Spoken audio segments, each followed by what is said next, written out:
எதிர்பார்த்து நாங்கள் பார்த்திருக்கிற வேலையிலே கூடி கத்தாவில் வரவேற்கிறேன். எதிர்பார்த்திருக்க முடியாத குழுவில் நம்மளுக்காக நன்றி செலுத்துகிறோம்.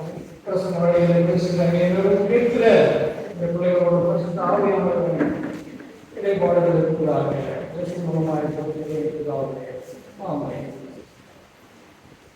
அன்பானவர்களே, ஆண்டவராகிய இயேசு கிறிஸ்து நாமத்தினாலே நான் வாழ்த்துகிறேன். அவருடைய இந்த மாசத்துல 2வது உங்களுக்கு செய்தியை கைவிடும் வாய்ப்பை கடவுள் நன்றி செலுத்துகிறேன். அவருடைய என்னுடைய போதகர்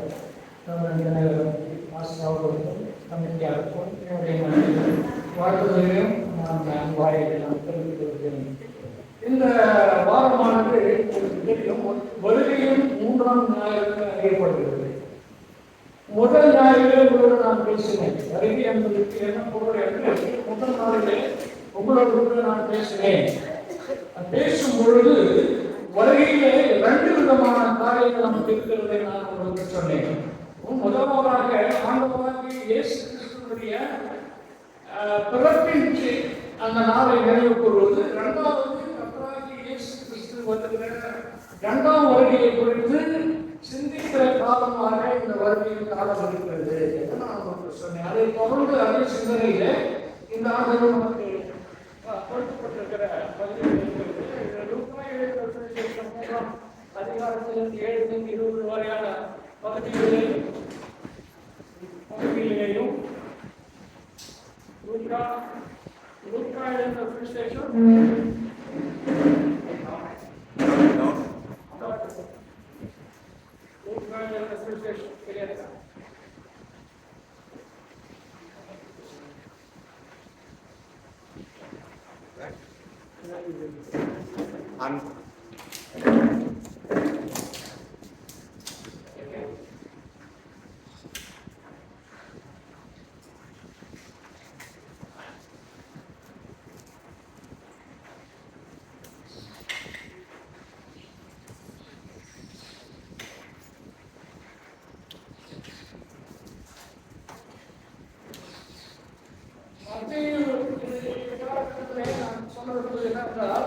நம்முடைய திருச்சபையினுடைய கேலண்டர் அல்லது திருச்சபை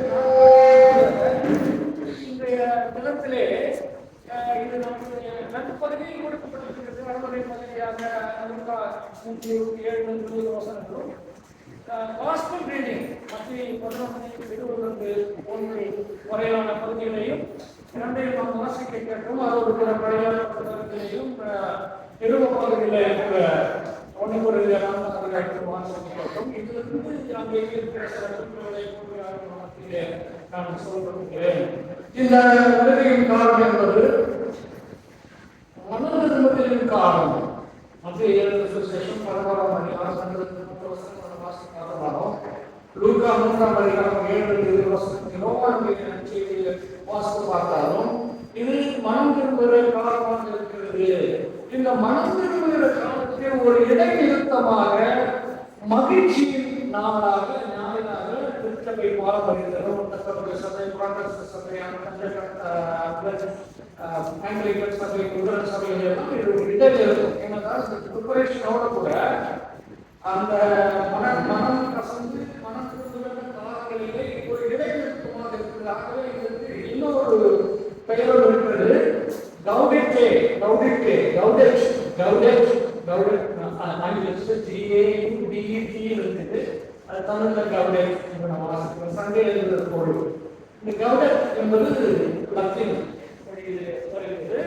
அந்த லத்தீன் மொழியிலிருந்து மொழிபெயர்ப்பு மகிழ்ச்சியாக இருக்கிறது. இது எப்படி சொன்னீங்கன்னா பிலிப்பியர்கள் பவுல் பிலிப்பியர்கள் 4ஆம் அதிகாரம் 4ஆம் வசனம் துவக்கத்திலே சந்தோஷமாயிருங்கள் என்று நான் உங்களுக்கு சொல்லுகிறேன் என்று சொல்லுகிறார். அதனுடைய அடிப்படையில் இந்த சண்டை அமைக்கப்பட்டிருக்கிறது.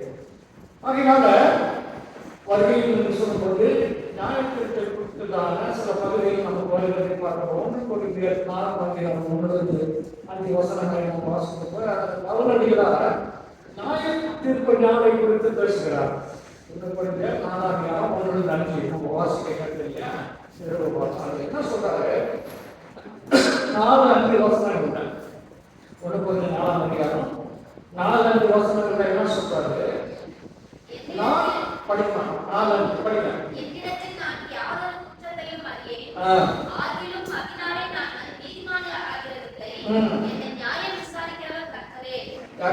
நான் குற்றமற்றவன், ஆனாலும் நான் நீதிமானாக முடியாது.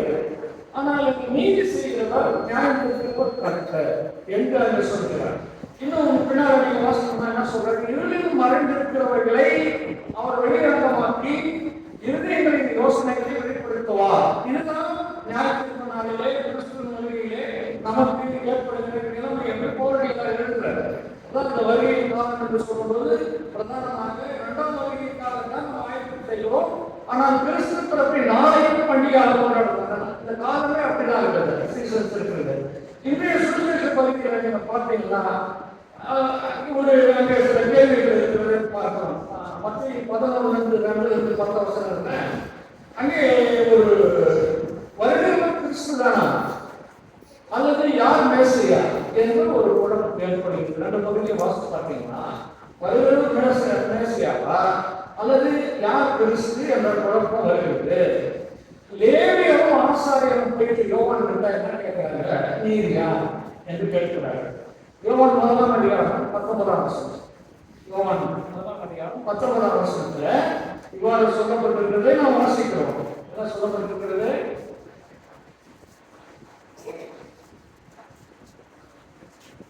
யோவான் 1-ஆம் 19ஆம் வசனம்.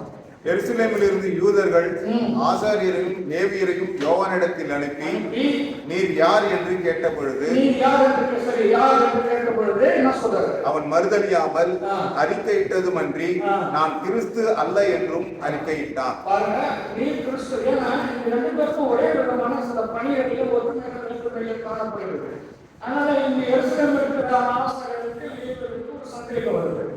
ஆனால் யோவான் பாருங்க, அவர் எவ்வளவு தாழ்மையான ஒரு ஆளாக இருக்கிறார்.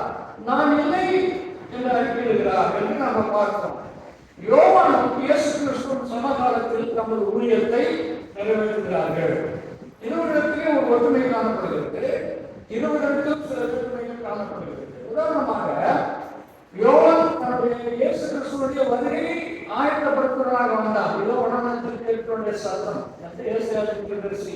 நிறைவேறுகிறது என்று சொன்னது போல இயேசு நாடுகள் அல்லது மேசியாவுடைய வருகையை யூதர்கள் ஆயத்தப்படுத்த வேண்டும். ஆயத்தமாக இப்போது எப்படி 2ஆம் வருகைக்காக கிறிஸ்துவ உலகமும் திருச்சபையும் காத்துக் கொண்டிருக்கிறதோ அப்போது முதல் வருகையை இயேசு உலகத்தில் அவதரிப்பதற்கு முன்பு அவதரித்த பொழுது யோவான் அவருக்கு முன்னோடியாக வந்து அவருக்கு ஆயத்தம் செய்கிறான், வழியை ஆயத்தம் செய்கிறான். அதனாலதான் பாருங்க, அப்ப அவருக்கு எப்படி ஆயத்தம் செய்ய வேண்டும் என்று சொல்லி அவர் ஒரே ஒரு மெத்தட் சொல்றாரு.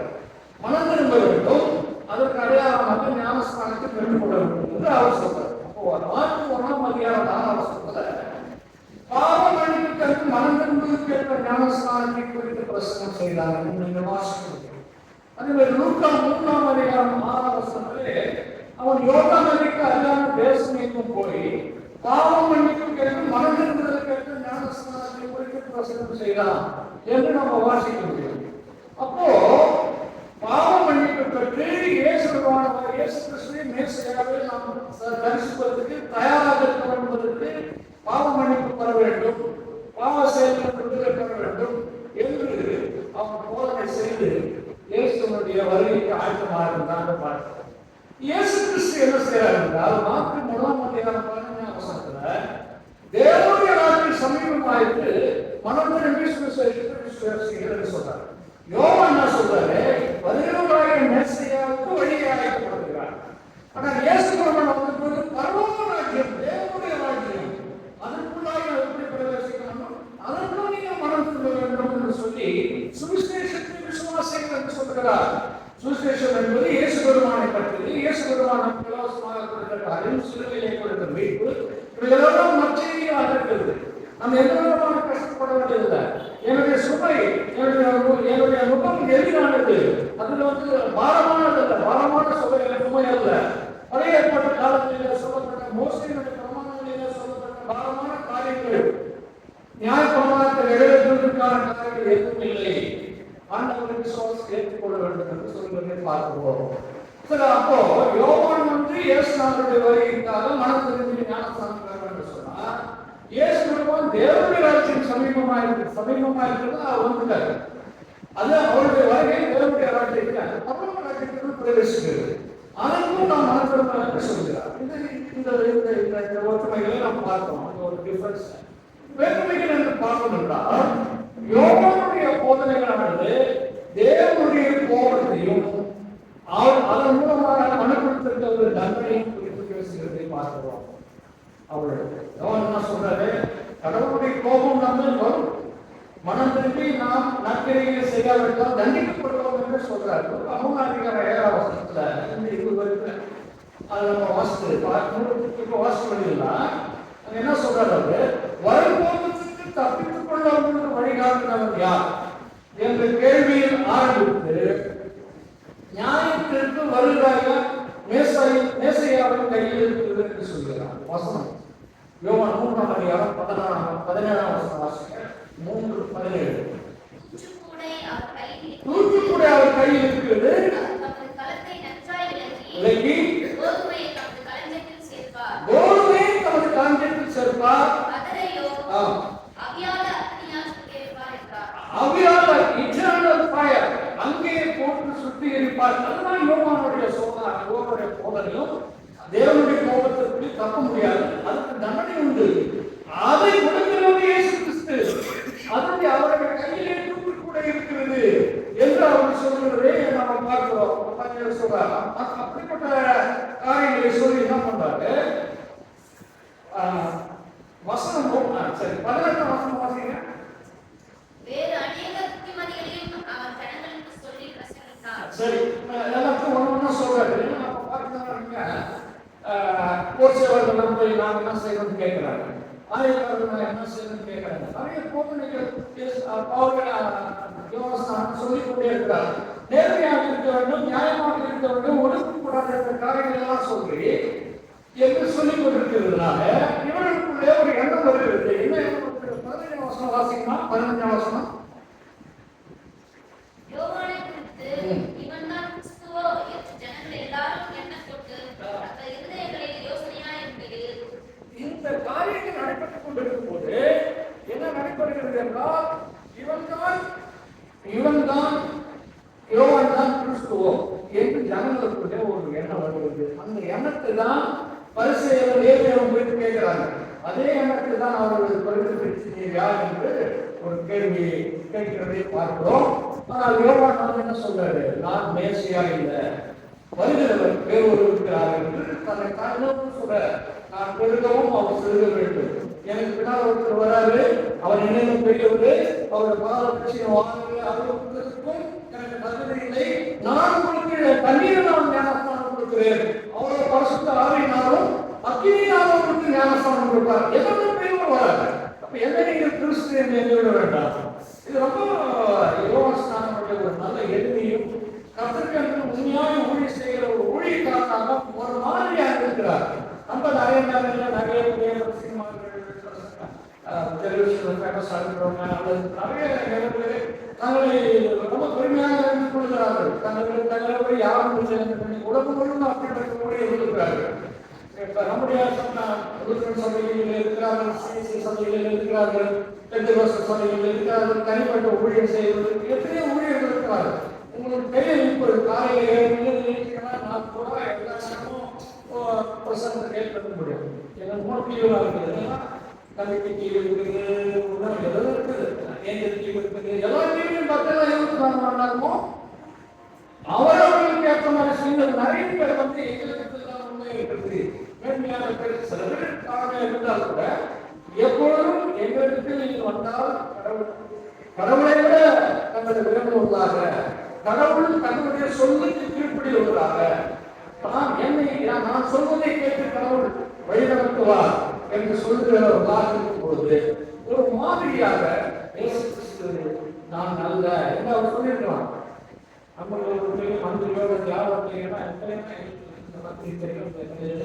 அவருக்கு பெரிய சோகத்தை நம்ம பெருமையாக நம்ம சொல்லிக் கொள்வோம். இது ஒரு முன்மாதிரியை ஊழியக்காரர்கள் பயிற்சி செல்கிறார் இந்த காலகட்டத்தில். அப்போ ஆனால் இதெல்லாம் நடந்ததுக்கு யோவானுக்கு ஒரு சந்தேகம் வருது. யோவான் அவருடைய வழியை ஆயத்தப்படுத்தவர் தான். அவர் ஒரு சந்தேகத்துக்கு யோவான் 1ஆம் அதிகாரத்துல 20-23 வசனங்கள ஒரு காரியத்தை நம்ம பார்க்கிறோம். யோவான் 1ஆம் அதிகாரம் 20-23 வசனம் வாசனமா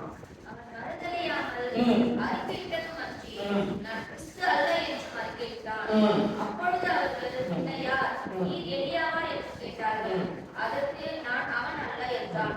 நீர் தீர்க்கதரிசியானவரா என்று கேட்டார்கள். அதற்கும் நான் அல்ல என்றான்.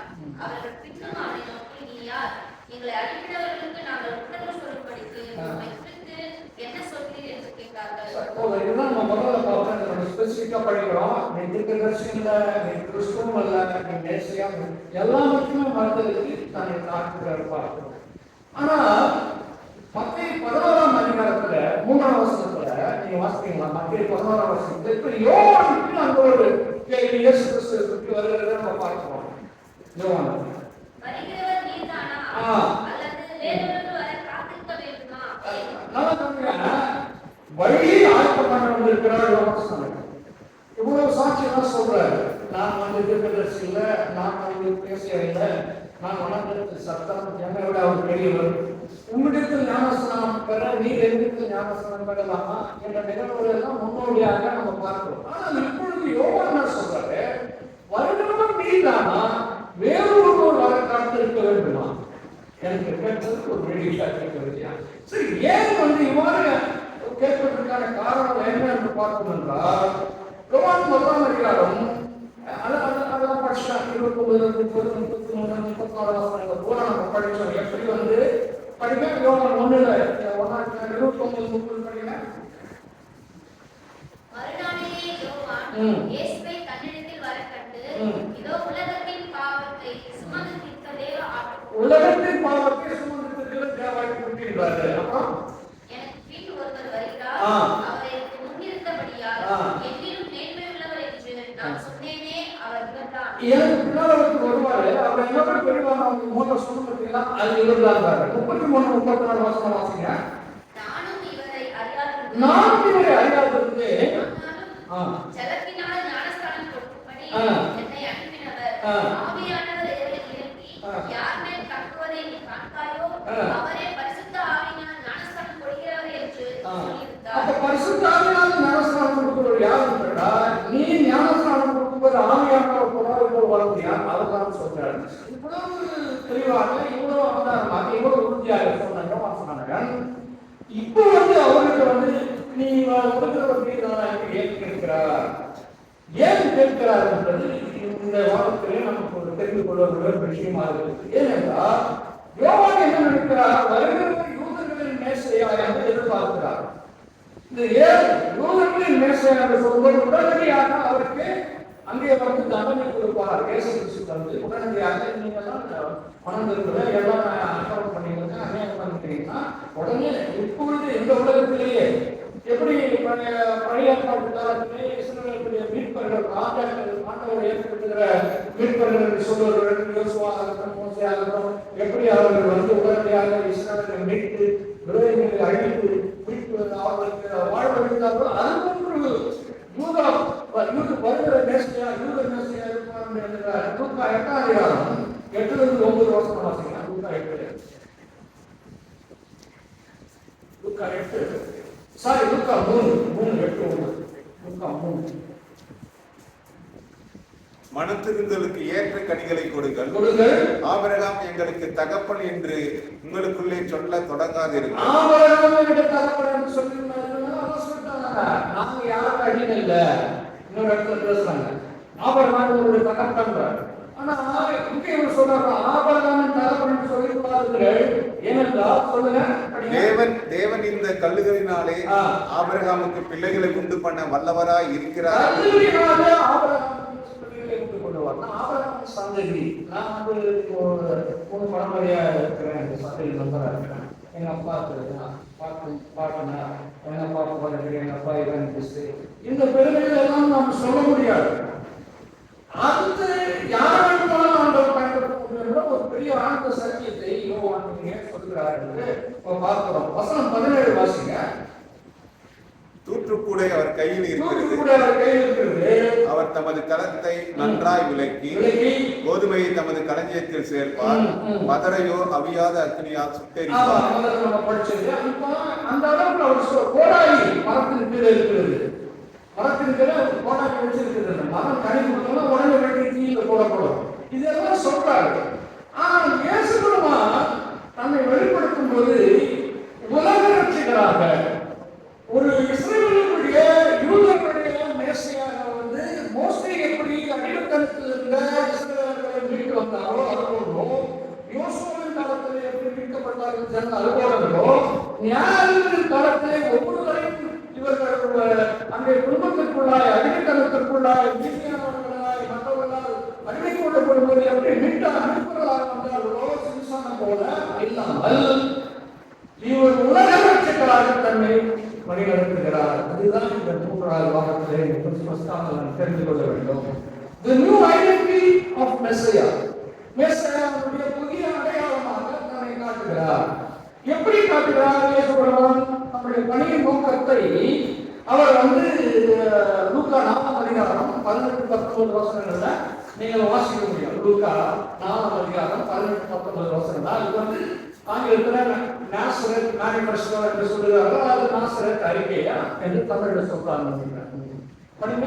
கர்த்தருடைய ஆவியானவர் என் மேல் இருக்கிறார். கர்த்தருடைய ஆவியானவர் என் மேல் இருக்கிறார். தரித்திரருக்கு சுவிசேஷத்தை பிரசிக்கும்படி என்னை அபிஷேகம் பண்ணினார். இருதயம் நறுங்குண்டவர்களை குணமாக்கவும், சிறைப்பட்டவர்களுக்கு விடுதலையையும், குருடருக்கு பார்வையும் பிரசித்தப்படுத்தவும், நறுங்குண்டவர்களை விடுதலையாக்கவும், கர்த்தருடைய அனுகிரக வருஷத்தை பிரசித்தப்படுத்தவும் என்னை அனுப்பினார் என்று எழுதியிருக்கிற இடத்தை கண்டு அவர் கண்டு வாசித்து புத்தக சுருளை சுருட்டி பணிவிடைக்காரனிடத்தில் கொடுத்து உட்கார்ந்தார். இது வந்து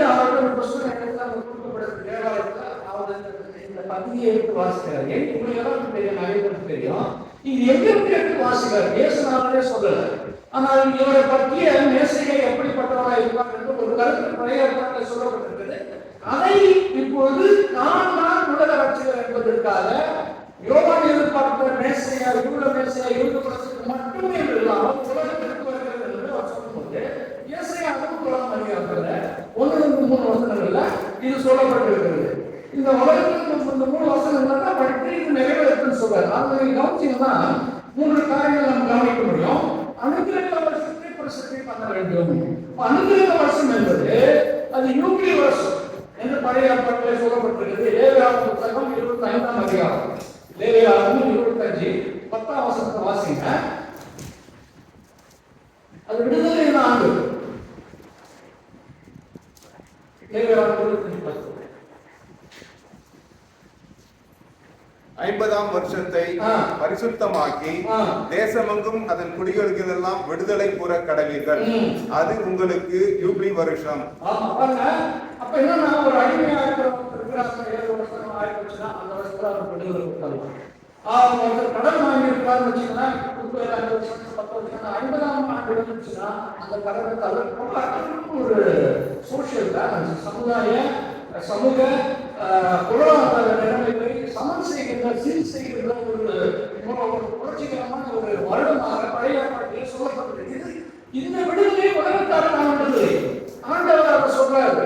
ஆனா அவர்களுக்கு என்ன சொல்றாரு? நீதி சரி கட்டுனாலும் நாளை கூறவும் உயரப்பட்ட அனைவருக்கும் ஆர்வம் சொல்லணும்னு சொல்லிட்டு இந்த ஏசாயா 61 வசனங்களையும் லூக்கா 4:18-19 உட்கார படிச்சு பார்க்கறது கூட அவர் என்ன நீதி சரி கட்டும் நாள் என்ற வாக்கியத்தை விட்டு படிக்கிறார். இந்த வசனம் நிறைவேறும் என்று சொல்லும்போது நீதியை சரி கட்டுதல் என்று ஏசாயாவில் சொல்லப்பட்டத விட்டுட்டு மீது எல்லாம் அதே மாதிரிதான் இருக்குது. 12 வருஷம் பேரப்படுவதற்கு எல்லாம் சொல்லிட்டார்கள். ஏன் இந்த யோசிப்போம் என்றால் இதுதான் கிறிஸ்துவ உலக ரட்சகராக தன்னுடைய ஊழியத்தின் போது வெளிப்படுத்துகிறார். Christ has come not to take vengeance. அவர் பழி வாங்குவதாக வரவில்லை, ஆனால் மனுக்குலத்தை ரட்சித்து மீட்படுவதாக வந்தார். மனுக்குலத்திற்கு மீட்பளிக்க கர்த்தருடைய கோபத்தை தனித்து அவர் தன்னுடைய தந்தையாரை கடவுள் அவர் கோபப்பட்டு மக்களை தண்டிக்கின்ற காரியங்கள் எல்லாம் போய் தன்னுடைய உயிரை கொடுத்து மக்களை பாதுகாப்பதற்காக வந்தார் என்று நாம் பார்க்கிறோம். நியாயப்பிரமாணம் மோசேயின் மூலமாய் கொடுக்கப்பட்டது, கிருபையும் சத்தியமும் இயேசு கிறிஸ்துவின் மூலமாய் வந்தாய். இப்ப பழைய ஏற்பாட்டிலே மோசே நியாயப்பிரமாணம் கொடுக்கிறார். அந்த பழைய ஏற்பாட்டு சிந்தனைகள், பழைய ஏற்பாட்டில் பாவத்துக்கான தண்டனைகள் எப்படி கடுமையா இருந்தது, பிறகு எப்படி ஆண்டவர் வரும்போது இந்த தண்டனை எப்படி யோவான் ஸ்நானகன் சொன்னார் எதிர்பார்த்தார். ஆகவேதான் யோவான் ஸ்நானகன் அந்த போராடி தூற்றுக்குடை இவைகள் எல்லாம் இருக்குது உடனே அழிக்கப்படும் என்று சொன்ன பொழுது இயேசு கிறிஸ்து வந்து நான் அழிக்க வரவில்லை, நான் வந்து உமக்கு கிருபையும் சத்தியம் கொடுக்க வந்தேன் என்று சொல்லும்போது இது ஒரு ஜாதியாருக்காக, ஒரு யூதர்களுடைய ஆபத்தான சந்ததியார். அதனால தான் இந்த நீங்களும் நாம் சொல்றார். நாம் எல்லாம் இஸ்ரவேலர்களுடைய வம்சத்தார் அல்ல, நம்முடைய வம்சம் அவருடைய அவர் வந்து முஸ்லீம் பார்த்துருக்கோம். நம்ம அப்படி அவர் சொல்றாரு, நீங்க வந்து இயேசு கிறிஸ்து மூலமா ஆபிரகாம் சந்ததியாக ஆகிறீர்கள். யோவான் சொல்றாரு, இந்த கல்லுகளினாலே ஆண்டவர் ஆபிரகாம் பிள்ளைகளை உண்டு பண்ண முடியும் என்று சொல்றார். அப்ப எந்த குலம், எந்த தேசம், எந்த நிலம், இனம் இல்லாமல் எல்லாம் ஆண்டவரத்திலே ஆகக்கூடும் என்ற ஒரு சத்தியத்தை இயேசு கிறிஸ்து உலகத்தில் கொண்டு வர இதுதான் அற்புதமான சத்தியமா இருக்குது. இப்ப பழைய ஏற்பாட்டிலே பழைய நிறைய உதாரணங்கள் ஒன்று மட்டும் நான் சொல்ல விரும்புகிறேன். பழைய ஏற்பாட்டில் நம்ம என்ன பார்க்கணும்னா என்ன 16ஆம் அதிகாரம். நீங்க வீட்டில் போய் சாப்பிட்றதுனால இது ஒரு நல்லா படிக்கிறேன். இது உங்களுக்கு ஹோம்ஒர்க் ஓகேனா? அடுத்த வாரம் நான் வரமாட்டேன், அது கேட்க மாட்டேன். எப்போ ஒரு நாள் வருவாங்க. எத்தனை பேர் படிப்பேன்னு சொல்றீங்க? ஓ இதெல்லாம் கண்டிப்பாக படிப்பீங்க படிப்பீங்களா? படிக்க மாட்டீங்களா? என்ன 16ஆம் அதிகாரம் இல்ல இப்ப இல்ல வீட்டுல போய் படிக்கலாம். ஏன் சொல்றேன்னா, நீங்க நிறைய நம்ம சபையில நான் பலம் பிரச்சனை அங்க போனோம்னா இந்த தீவு அந்த தீவு உட்காந்துட்டு அந்த ஆவிக்குரிய வாழ்க்கை நினைச்சிருக்கிறேன். அந்தானவர்கள் அந்த ஆவிக்குரிய வாழ்க்கை நம்முடைய திருச்சபை உத்தர திருச்சபை நம்ம ரொம்ப ரோக்கியம் நான் சொல்ல வரல, நமக்கு ரொம்ப கஷ்டமா இருக்குது, பிரச்சனைகள் இருக்குது. சபையாருக்கு இஷ்டம் இல்லை சபைக்கு வர்றதுக்கு. அந்த கற்போடைய வாக்குறது இங்க இல்லைன்னு நினைக்கிற அளவுக்கு உதாரணங்கள் நல்லா இல்லைதான். ஆனால் அஸ்திபாரம் கிறிஸ்து மேல் கட்டப்பட்ட சபை என்பதை மறந்துவிடவே கூடாது. அதனால விசுவாசப்படம் தெரிந்து கொள்ள வேண்டும். நிறைய பேர் நினைக்கிறாங்க ஏதோ படிக்கணும்னு சொல்லி நம்ம விலகிக் கொள்ள முடியாத அநேக காரியங்கள் முன்னோர்கள் ரோமன் கத்தோலிக்க சபையில் இருந்த காரியங்கள் இருந்தால் கூட அவர்கள் ஒரு அதை செய்திருக்கிறார்கள், அதை செய்திருக்கிறார்கள். அப்போ இயேசு கிறிஸ்து தான் நமக்கு அழைக்கலாம். அப்போ இந்த பிரசனத்தை எப்பவுமே கேட்டுட்டு வீட்டில் ஒரு சில வசனங்களை படிக்கும்போது இன்னும் அதிகமான காரியங்களை உங்களுக்கு வெளிப்படுத்துவார். நீங்கள் எனக்கு மற்ற சொல்லலாம், கேட்கலாம். ஒவ்வொரு ஆண்டவர் பேசக்கூடியவராக இருக்கிறார். இவருக்கு மூலமாக பேசுவாரு. கல்வியில வந்து பிள்ளைகளை ஒன்று பண்ண முடியுமா? உன்னுடைய ஆண்டவர் பேச மாட்டாங்க, பேச முடியும். அதுதான் நாம் தெரிஞ்சுக்க. அப்போ அந்த 16ஆம் அதிகாரத்தில் சில விஷயங்கள் மட்டும் சொல்றேன். கோராக்கு என்ற ஒரு ஆளை பற்றி சொல்லப்பட்டது. கோராக்கு அவருடைய கூட்டத்தால் மோசேக்கு விரோதமாக அங்கே வர நீங்கள்லாம் ஊழியம் செய்யணுமா, நாம ஊழியம் செய்ய மாட்டோமா, கர்த்தர் வந்து இவங்கெல்லாம் எடுத்தாரா, எங்களுக்குலாம் இல்லையா அப்படின்னு சொல்லிட்டு ரெண்டர் பண்றாங்க. சொல்றாரு, மோசே சொல்றாரு, நீங்க தான் ஆசாரிய குடும்பம் லேவி குடும்பத்தாரு, லேவி குடும்பத்துல நீங்க லேவியர்கள் வந்து அசிஸ்டண்டா இருக்கணும், ஆசாரியர் வந்து பிரீஸ்டா இருக்கணும். நீ லேவியாருக்கு இருபத்தி நீ பிரீஸ்டாக ஆகலையா? இதுதான் சொல்லிட்டு வாக்குவாதம் ரொம்ப அதிகமா செய்யறாரு. அப்புறம் ஒரு 250 பேர் கொண்டாந்து திருப்பம் காட்டுறாங்க. அது ஆண்டவரை அழைத்து போடுறாங்க. அது என்ன விஷயம் சொன்னீங்கன்னா, போராட்டு இப்படி கடவுளுக்கு விரோதமாக செய்த பொழுது, ஒரு அமைப்புக்கு ஊழியர்களுக்கு எல்லாம் செய்த பொழுது கர்த்தர் கோபம் வந்து தண்டிக்கிறார் என்பதை நம்ம பார்த்தோம்.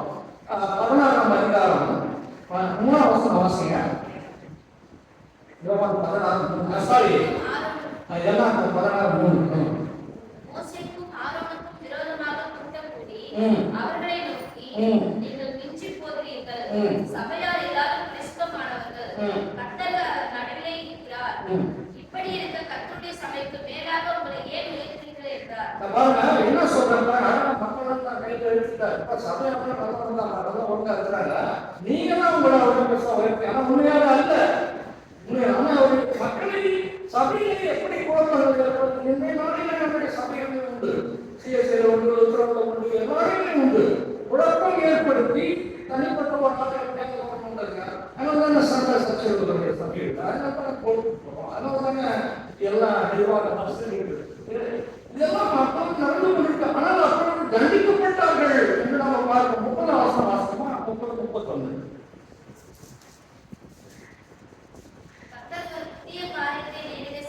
கர்த்தர் புதிய காரியத்தை செய்வார். வாயை திறந்து இவர்களையும் உண்டான யாவையும் விலக்கி போனதேயானால் இந்த மனிதர் கர்த்தரை அவமதித்தார்கள் என்பதை அறிந்து கொண்டீர்கள் என்றார். பாருங்க, அவர் போராட்டம் அவங்களுடைய கூட ரொம்ப கடினமான பனிஷ்மெண்டாக இருக்கு. அவங்க மாடு சொல்லிட்டு நீங்க தான் பொருள் எழுதி நீங்க மட்டும் சொல்றாங்க. அதே ஒரு படிச்சாச்சு நேரம் சொல்லுங்க. கர்த்தர் பூமியை கலந்து அப்படியே அவங்க பூமியை தூண்டி போட்டு வாசம் ரொம்ப பயங்கரமா இருக்கு. யோசிச்சு பார்த்தா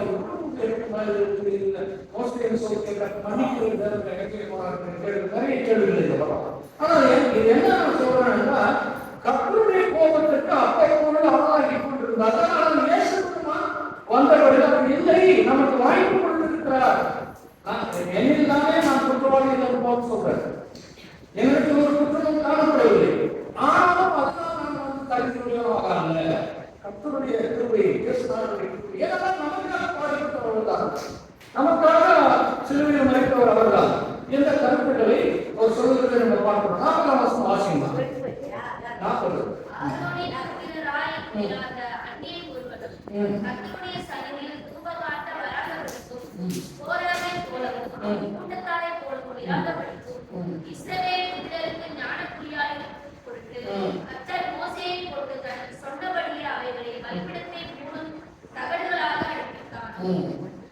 அதெல்லாம் கடைசி வருஷம் வாசிங்க. எவ்வளவு மொத்தமா 36 வருஷம் வாசிங்களா? அவரோட கூட சேர்ந்து ஒரு இருக்குது. அப்போ அந்த கூட்டத்திலே இது வந்து கேள்விக்குரிய விஷயம். அவங்க எப்போது நியாயம் இல்லையா? அவங்க கேட்டது என்ன நியாயம் இல்லையா நம்ம நினைச்சுக்கோம். இது கருத்து உட்குறிப்பு நம்ம எப்படி எடுத்துக்கூட வேண்டும்னா, இதை நாம் நெகட்டிவாக பார்க்காமல் கடவுள் வந்து ஒரு சாராருக்காக இன்னொரு சாராருக்காக இல்லை என்று பார்க்காமல் ஊழியம் தான் செய்ய வேண்டும், வேற செய்ய முடியாது என்பதனால ஆண்டவர் கோபம் கொண்டார்கள் என்று பார்க்காமல் கர்த்தருடைய காரியங்களிலே தவறு இழைக்கும் போது பனிஷ்மெண்ட் இருக்குது என்பதை காட்டுகிறார்கள். இந்த நிகழ்வையும் இயேசு சிலுவையிலே இவர்கள் செய்து மன்னித்தவர்கள் என்று சொல்கிற நிகழ்வும் என்று பார்க்கும்போது எவ்வளவு பெரிய வாக்கியம் நமக்கு ஆண்டவர் கொடுத்திருக்கிறார். அப்போ இந்த வருகையின் காலத்துல this gives us happiness, this gives us hope. இது நம்பிக்கையை நமக்கு கொடுக்கிறது, இது நமக்கு மகிழ்ச்சியை கொடுக்கிறது. ஆரம்பத்தில் சொன்ன இந்த கவுடே சண்டே என்றால் என்னோட மகிழ்ச்சியின் சண்டே நடுவில் நம்ம ப்ரிப்பேர் பண்ணிட்டு இருக்கும்போது நமக்கு தண்டனை ஒரு பயணத்தை மனதிற்கு போது இங்கே ஒரு நம்பிக்கையை ஊட்டுகிற ஒரு சண்டையாக இருக்கிற போட்டோ சண்டை அதுக்கப்புறம் கொண்டாடுறோம்.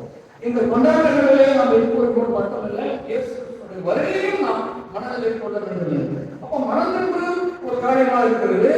கிறிஸ்துவனுடைய போதனையிலே தத்துவார்த்தம் இருக்கிறது.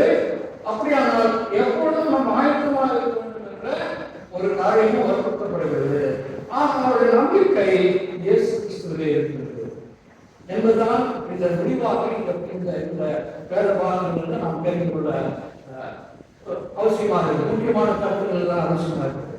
ஸோ இப்படிப்பட்ட நாட்களில் தொடர்ந்து இந்த சிந்தனைகளோடு நாம் கடந்து கிறிஸ்துமஸ் காலங்களை செலவு செய்ய கர்த்தர் தாமே நமக்கு துணை செய்வாராக நாம் ஜெபம் செய்வோம். அன்பின் தரப்புடைய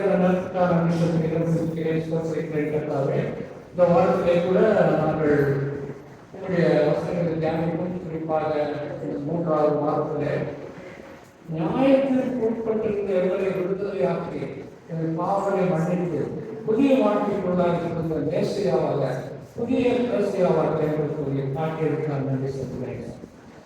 தொடர்ந்து நாங்கள் நினைத்திருக்கும்படி எங்களுக்கு வந்திருக்கிற ஒவ்வொருவரையும் ஆசிரியர்களையும் சபை மக்களை ஆசிரியர்கள் பெரியவர்கள் சிறியவர்கள் வாலிபர்கள் முதியவர்கள் அனைவரும் ஆசிரியர்கள் சாமி வேண்டிக்கொள்கிறோம். திருச்சபை சமாதானத்துக்காக திருச்சபை போதற்காக குடும்பத்திற்காக ஊழியர்களுக்காக உலகமும் இருக்கிறார். குடும்பத்தில் இருக்கிற மக்களுக்காக வருகை வந்து நம்பிக்கையின் சமாதானத்தின் சந்தோஷத்தை கொடுப்பதற்கு அறிந்து அதை நாங்கள் பண்ணுவது சோதனை இருக்கிறார். எங்கள் அனைவரின் காலத்தில் நல்ல பாதுகாப்பும் ஆசிரியர் கூறுவே இயேசு மூலமாக இருக்கிறதாக. ஆண்டவராக இயேசு